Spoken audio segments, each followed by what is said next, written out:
मंगलम भगवान वीरो मंगलम गौतमो गणी मंगलम स्तुलिभद्राभ्याम जैनधर्मोऽस्तु मंगलम जैनधर्मोऽस्तु मंगलम। परम आराध्य गुरुदेव के चरणों में वंदना। पर्युषण महापर्व की आराधना में ऑनलाइन से जुड़े हुए जिज्ञासु बंधु और बहनों, हम चर्चा कर रहे थे काल चक्र के बारे में। कल हमने चर्चा की थी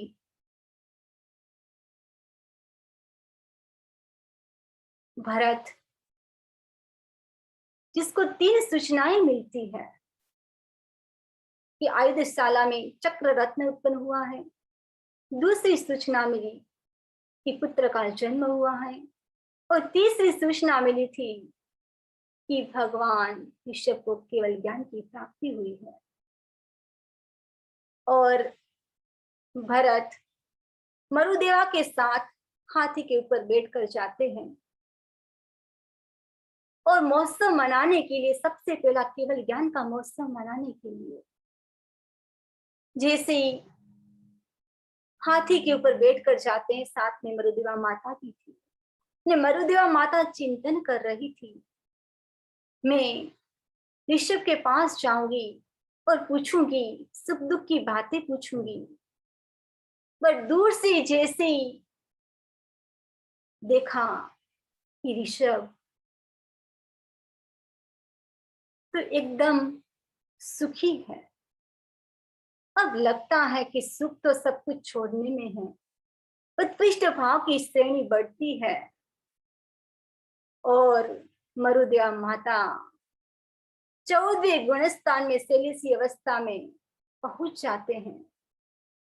जैसे ही भरत ने भगवान ऋषभ को वंदना की, और भगवान ऋषभ ने क्या कहा, मरुदेवा सिद्धा।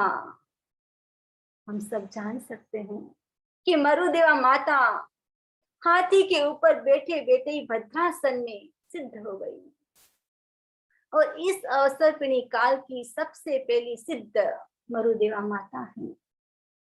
और केवल ज्ञान सबसे पहले प्राप्त हुआ तो भगवान ऋषभ को। अब भगवान ने तीर्थ की स्थापना की। साधु साध्वी श्रावक और श्राविका तीनों की स्थापना हो गई।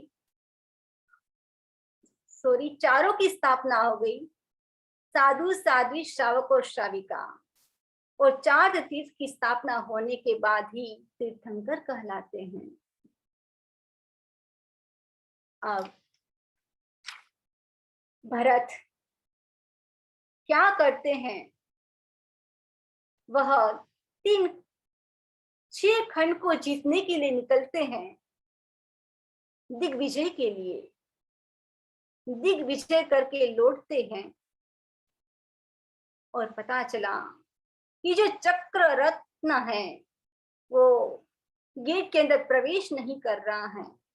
कारण क्या था, अभी उसके जो भाई थे उन्होंने अभी तक राज्य उसके अधीन नहीं किया था।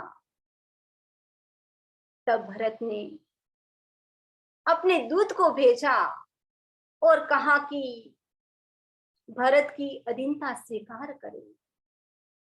जब दूत पहुंचते हैं तो 98 भाई क्या करते हैं, चिंतन करते हैं कि भगवान ने तो हमको राज्य दिया है, ये तो हड़पने की बात कर रहे हैं, ये बिल्कुल सही नहीं है। अब उसका समाधान लेने के लिए भगवान ऋषभ के पास पहुंचते हैं। जैसे ही भगवान के पास पहुंचे, भगवान ने कहा कि आपके पास जो राज्य है वो राज्य स्थायी नहीं है, वो तो आज ही और कल नहीं है। लेकिन मैं आपको ऐसे राज्य की बात करना चाहता हूँ जो हमेशा स्थायी रहेगा। वो है संन्यास का पथ।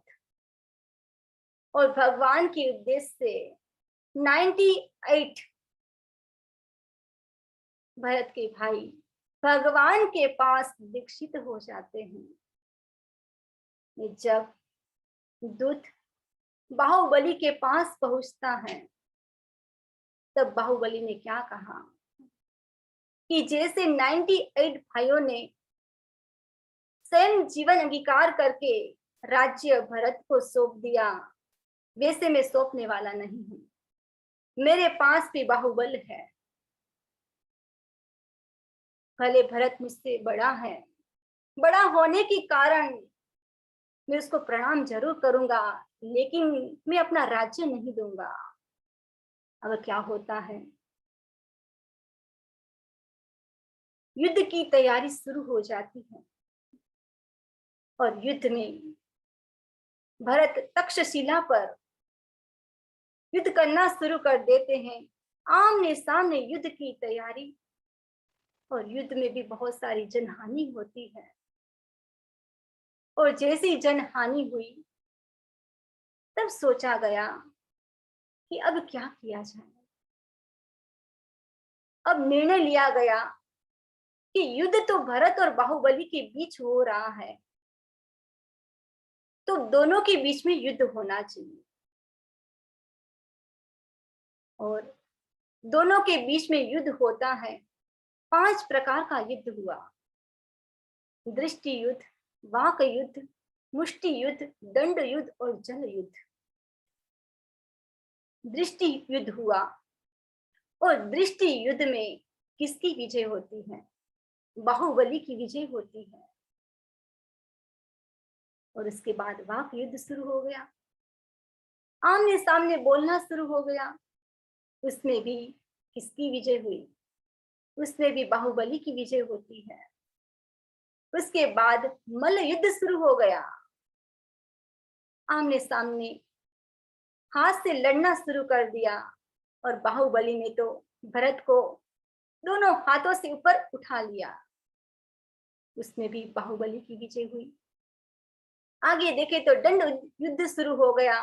उसमें भी बाहुबली की विजय होती है। और लास्ट जल युद्ध शुरू हो गया।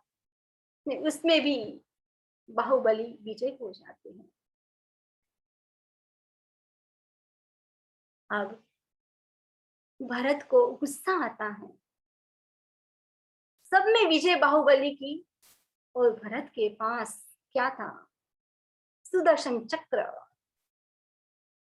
चक्र रत्न था। और चक्र रत्न को फेंका बाहुबली के सामने। ये चक्र रत्न भी बाहुबली के आसपास घूमता है, चारों तरफ घूमता है। ये चारों ओर हाहाकार शुरू हो गई, क्योंकि जो ये रत्न जैसा जो चक्र है, वो कभी खाली नहीं जाता है। लेकिन ये जो चक्र है, चक्र रत्न, जिस परिवार के ऊपर छोड़ा जाता है, उसी परिवार के ऊपर काम नहीं करता है।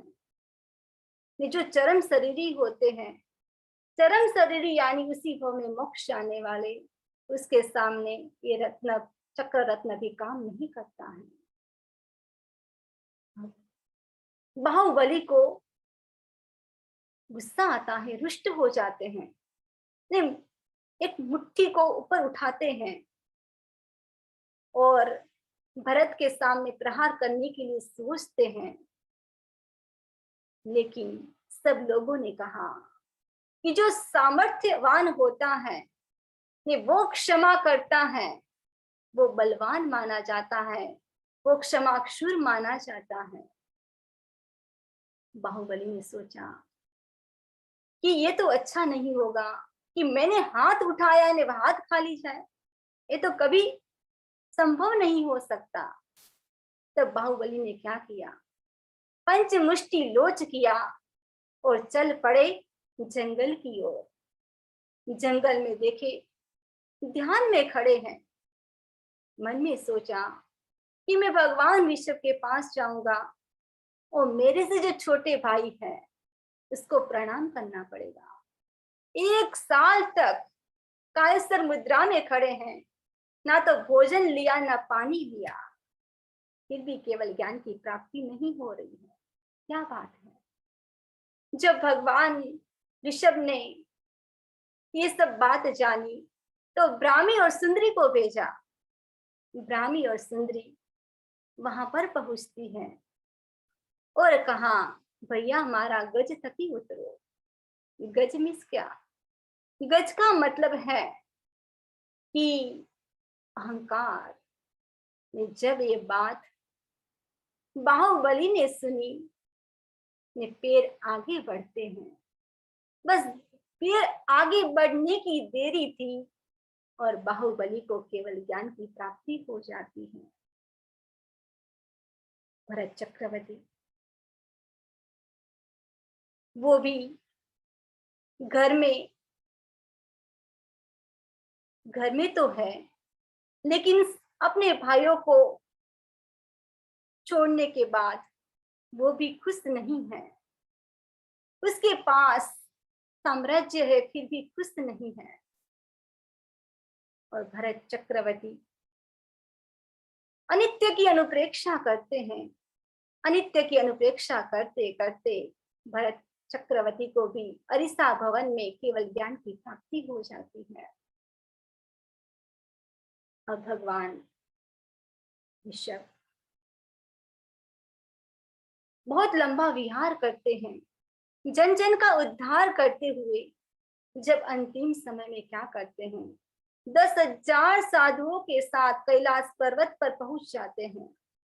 वे वहां पर पहुंच गए और लास्ट में 6 दिन की तपस्या अनशन में अंतिम समय में 4 आघाती कर्मों का अक्षय कर देते हैं और भगवान को निर्वाण की प्राप्ति हो जाती है।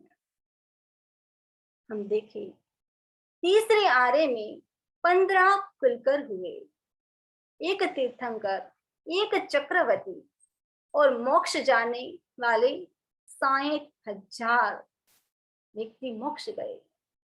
तीसरे आरे के 3 वर्ष 8.5 मास शेष रहने पर एक साथ 10,000 साधु भगवान के साथ ऋषभ भगवान के साथ मोक्ष गए। ये भगवान ऋषभ का पूरा परिवार जिसके बारे में यहाँ पर जिक्र किया गया है, कितने गणधर, केवल ज्ञानी, मनोपरय ज्ञानी, अवधि ज्ञानी, वित्तीय लब्धिधारी, चतुर्दश पूर्वी, चर्चावादी, साधु साधी, श्रावक श्राविका, माता पिता, नगरी, वंश, गोत्र, चिन्ह, वर्ण, शरीर की ऊंचाई, यक्ष यक्षिणी, कुमार का, राज्य काल, छद्मस्त काल, कुल दीक्षापरण, आयुष्य आदि के बारे में यहाँ बताया गया है। अब तीसरे आरे के बाद आता है चौथा आरा। वो कैसा है? दुस्सम सुस्तम, ज्यादा दुख थोड़ा सुख।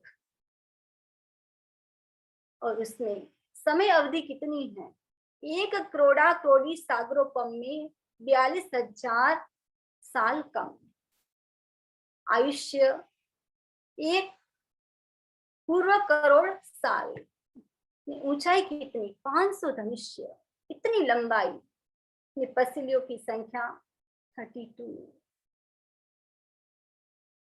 चौथे आरे में माता पिता प्रतिदिन बच्चों की परवरिश करते हैं, उसका पालन पोषण करते हैं। चौथे आरे में असी मसी कृषि के साथ जीवन निर्वाह करना, ये सब कुछ शुरू हो गया। आहार भी अपने पसंद का शुरू हो गया। जब पहला तीसरा आ रहा था तो सब कुछ कल्प वृक्ष से मिलता था, अब सब लोग हाथ से बनाना शुरू कर दिया। और चौथे आरे में व्यक्ति चारों गति में जा सकता है, नरक गति, त्रिंज गति, मनुष्य गति और देव गति। और 5वीं गति है मोक्ष गति, मोक्ष में भी जा सकता है। चौथे आरे में देव, गुरु और धर्म की उपस्थिति। अब इसके बाद हम चर्चा करें ये कौन है? आप सब जानते होंगे कि जैन दर्शन में उत्तम श्रेणी में आने वाले 63 विशेष पुरुष होते हैं, जिन्हें 63 सलाहकार पुरुष कहा जाता है। एक सुपरमैन और स्पाइडरमैन में जितनी शक्ति होती है, उससे अनंत गुणी ज्यादा शक्ति एक सलाहकार पुरुष में होती है। उनके जितने शक्तिशाली पुरुष इस दुनिया में कोई भी नहीं होता है। उसका यश चारों तरफ फैला हुआ होता है कि वह सामान्य मनुष्य से विशेष होते हैं। उनका श्रेष्ठ पुण्य उनको अन्य लोगों से अलग कर देता है। अब ये सलाहकार पुरुष कब होते हैं? काल चक्र में दो आ रहे हैं, अवसरपिणी काल और उत्तरपिणी काल। अवसरपिणी काल में भी 6 आ रहे और उत्तरपिणी काल में भी 6 आ रहे हैं। लेकिन जो ये सलाहकार पुरुष होते हैं, वो हमेशा भरत क्षेत्र और ऐरावत क्षेत्र के तीसरे और चौथे आरे में होते हैं। और महाविद्य क्षेत्र में देखें तो ये 63 सलाहकार पुरुष अलग अलग विजय में हमेशा रहते हैं।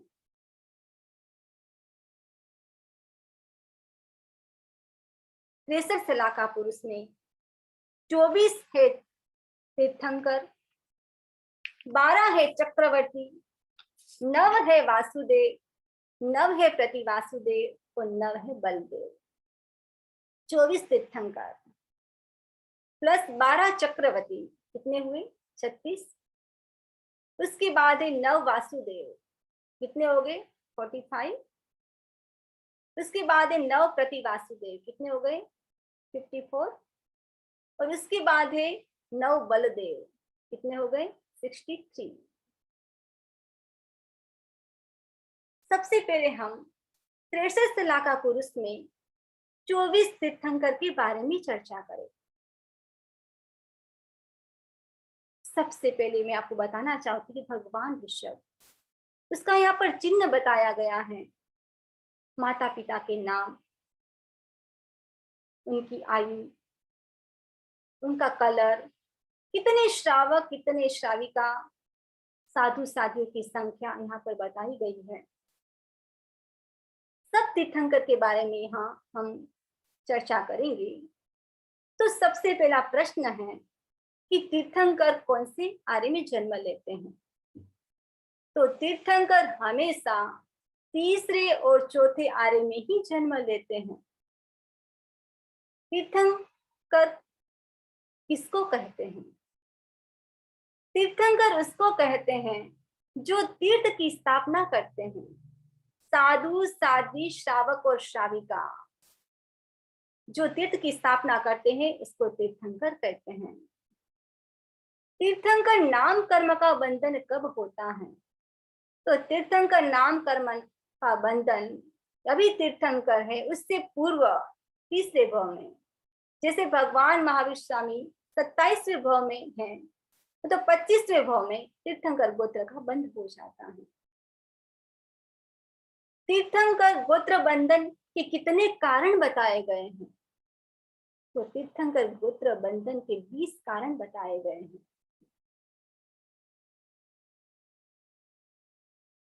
तीर्थंकर के कितने कल्याणक होते हैं?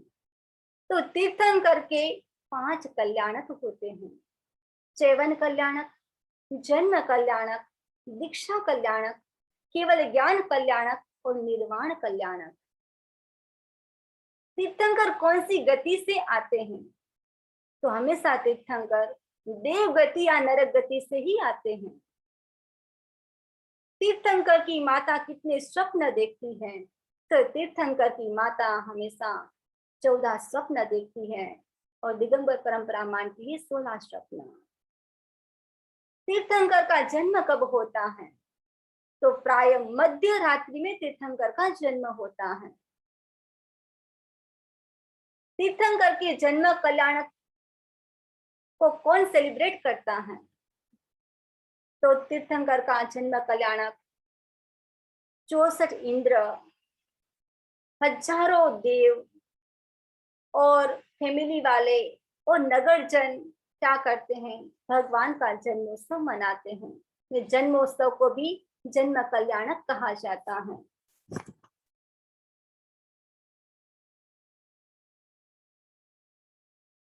देवलोक में कैसे पता चलता है कि तीर्थंकर का जन्म हो चुका है? सकेंद्र देव है, उसका जो आसन होता है वो कंपायमान होता है। वो अवधि ज्ञान से जान लेते हैं कि तीर्थंकर का जन्म हुआ है, और अपने सेनापति देव को कहते हैं कि आप सुगोसा घंटा बजाओ ताकि सबको पता चल जाए। तीर्थंकर को मेरु पर्वत पर कौन लेकर जाते हैं? तो सकेंद्र देव लेकर जाते हैं।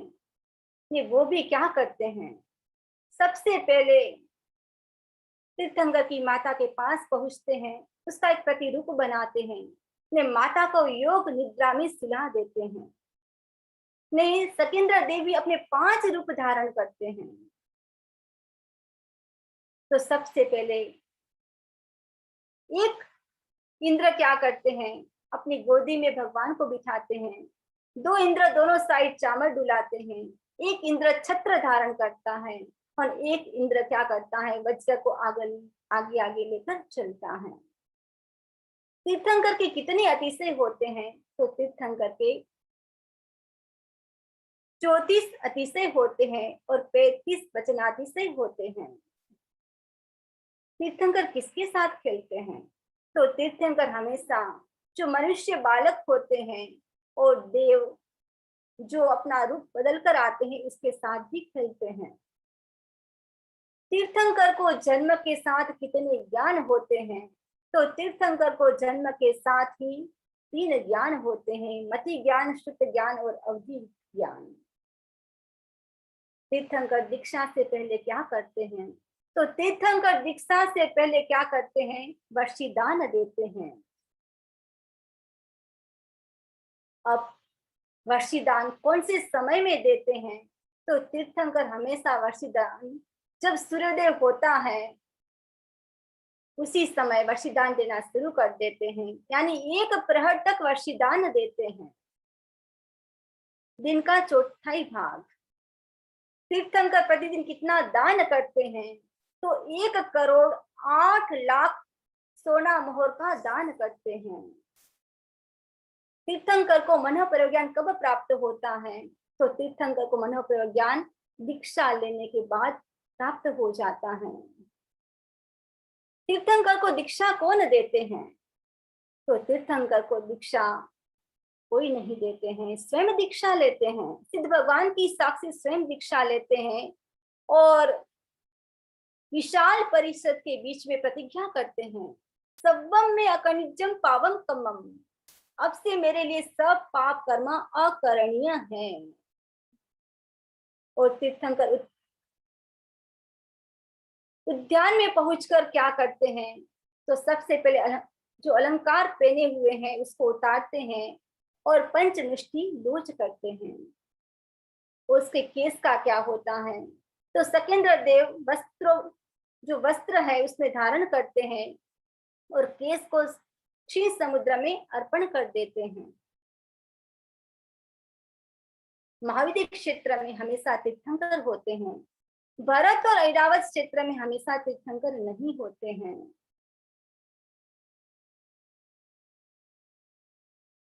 और तीर्थंकर की भव गणना कब से मानी जाती है?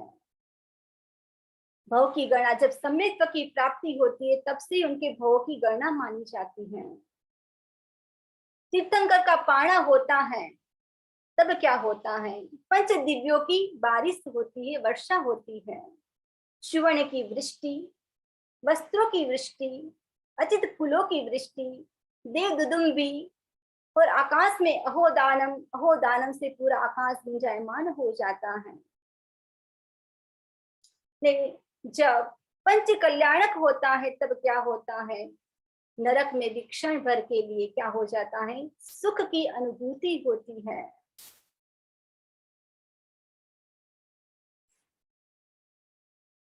समूह शरण यानी एक ऐसी जगह जहाँ जाने के बाद आने का मन न हो, जहाँ मनुष्य भी हो, देवता भी हो, और वहां पर पशु पक्षी भी हो। नहीं, जहां पर पशु पक्षी अपना वेर भाव छोड़कर एकदम प्रेम से बैठते हैं। ये समोसन ऐसी जगह है, वहां पर पॉजिटिव वाइब्रेशन की अनुभूति होती है, परमात्मा की वाणी सुनने को मिलती है। समोसरण कौन बनाते हैं? तो समोसरण देव बनाते हैं। शकेंद्र देव की आज्ञा से, अपनी भक्ति से समोसरण की रचना करते हैं। समोसरण कब बनता है? जब परमात्मा को केवल ज्ञान होता है, तब देवलोक के देव 48 मिनट में समोसरण की रचना कर लेते हैं। ने परमात्मा को हम देखे,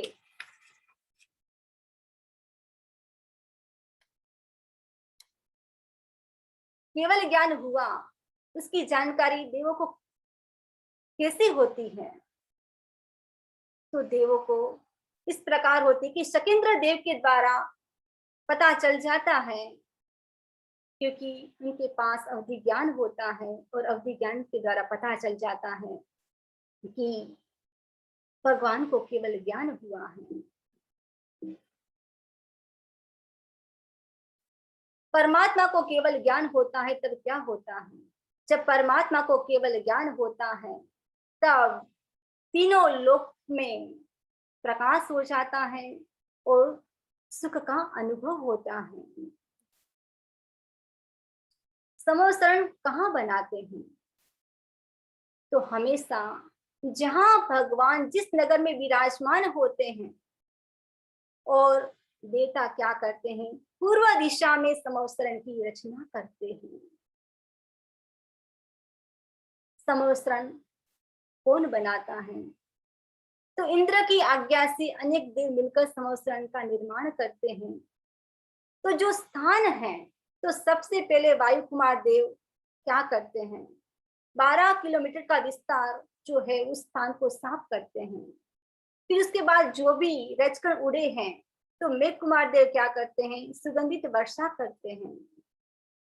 ने जो देवियां होती है, वो क्या करती हैं? और देवियां अचित फूलों की बारिश करती हैं। जो जो फूल भी है, वो फूल भी नीचे गिरते हैं, तो फूल तो ऊपर रहते हैं और डंठल नीचे हो जाते हैं।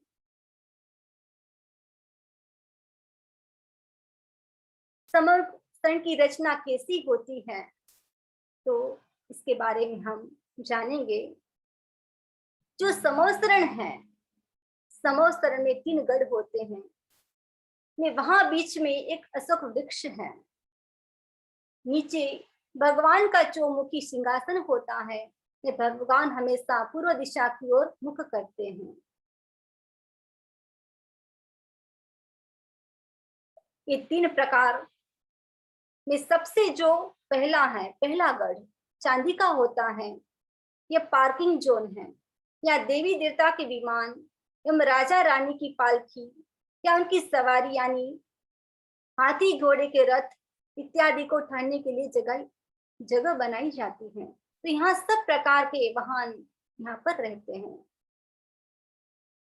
और जो सेकंड है, उसके अंतर्गत पशु पक्षी अपना वैर भाव भूलकर यहाँ पर रहते हैं।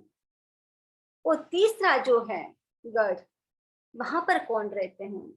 और तीसरे गढ़ में हम देखें तो यहाँ पर 12 प्रकार की परिषद, श्रावक श्राविका, साधु साध्वी, और 4 प्रकार के देव, 4 प्रकार की देवियां इस समवस्तरण के बीच में जो एक तीसरा वाला है, वहां पर बैठते हैं। उसमें भी आप देख सकते हो, उसके अंतर्गत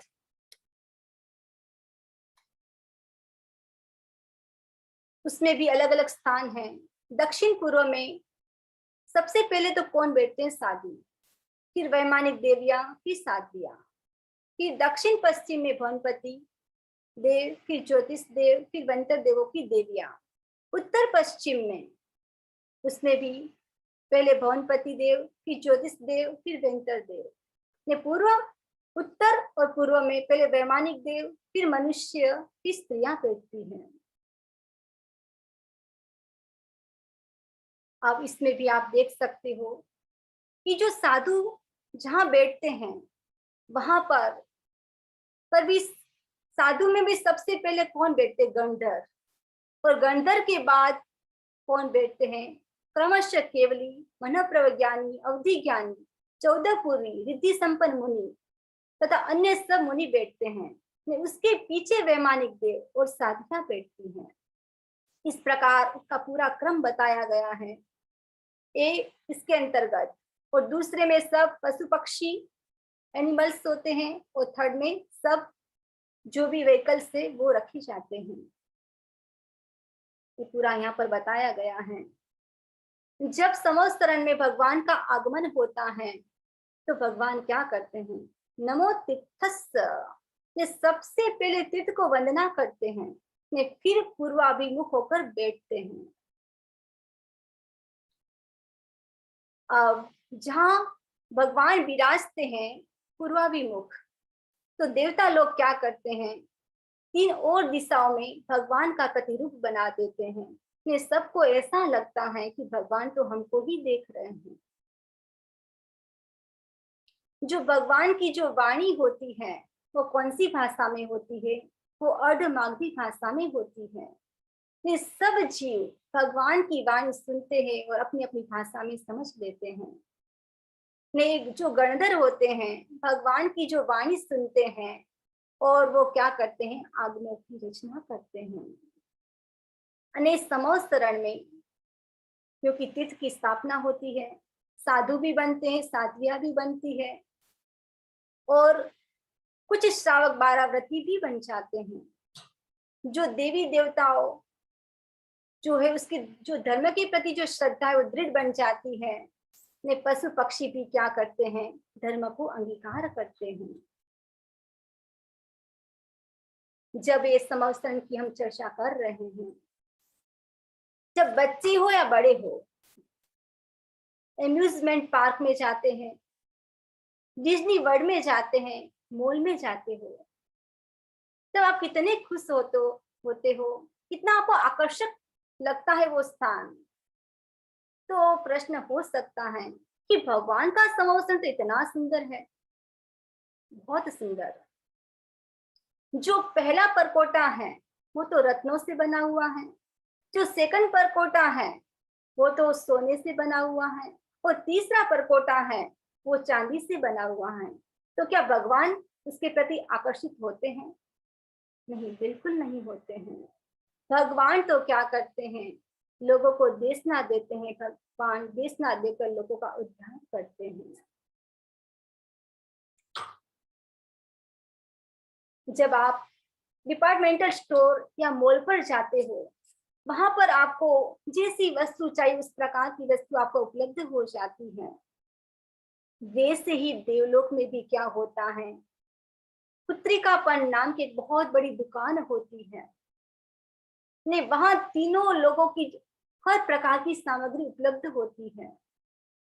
जब भगवान के संवत्सरण में लोग आते हैं और मन में दीक्षा की भावना जागृत हो जाती है, तब क्या होता है?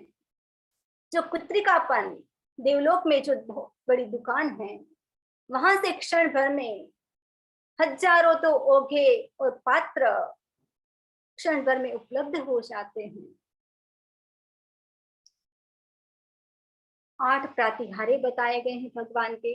अशोक वृक्ष, पुष्प वृष्टि, दिव्य ध्वनि, चामर, सिंहासन, भामंडल, देवदुदुम्बी और छत्र। तो सबसे पहला है अशोक वृक्ष, जो भगवान की जितनी हाइट से है उससे 12 गुना ऊंचा होता है। शीतलता प्रदान करने वाला। दूसरा है पुष्प वृष्टि, वो कौन करते हैं? पुष्प वृष्टि देवियां करती है, और उनकी जो फूल होते हैं, फूल तो ऊपर की ओर रहते हैं और डंठल नीचे की ओर हो जाते हैं। दिव्य ध्वनि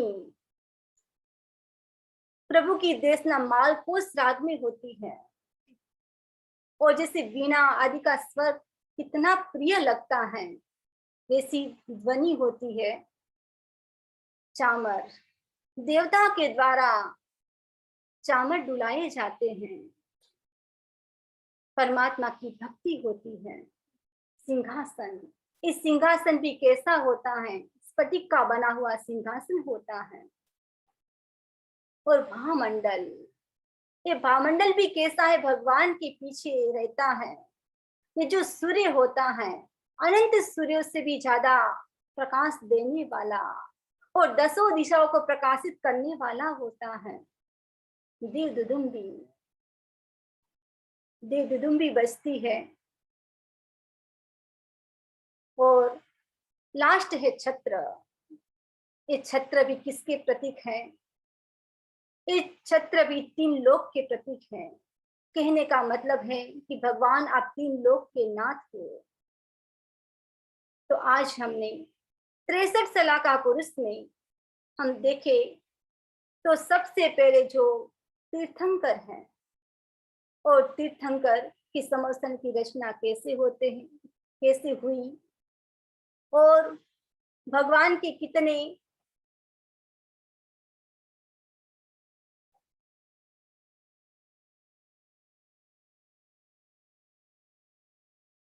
प्रातिहार्य होते हैं, इसके बारे में हमने चर्चा की। और आगे हम जानेंगे कि किस प्रकार भगवान का संगनन होता है, कितने अतिशय होते हैं, उसके बारे में हम आगे और चर्चा करेंगे। इसी भावना के साथ ओम अर्हम।